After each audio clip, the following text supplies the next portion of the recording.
Hey guys, in this video I will show you how you can fix the GTA 5 stuck on loading screen. So without further ado, let's get started.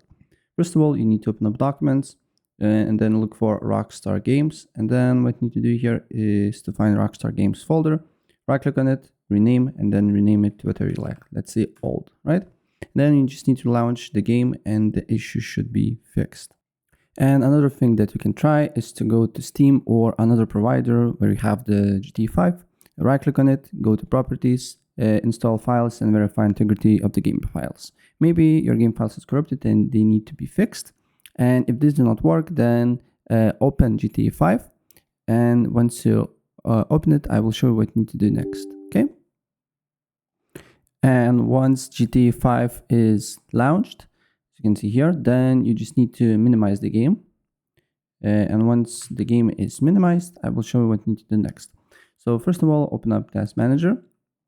Then on Task Manager, you need to go to Performance, then press on the three dots on the top right.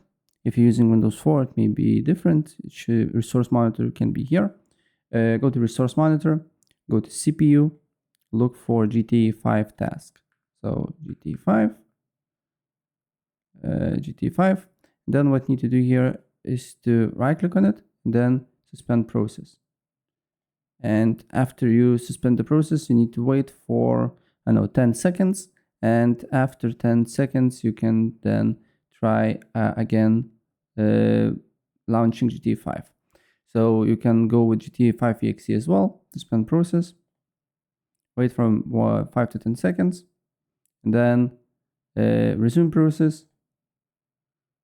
And then with the GTA 5 BE, you need to do as well. Also, resume process, right? And then you just need to launch the game and it should be unstuck. So yeah, that's basically it. If I helped you out, please press like.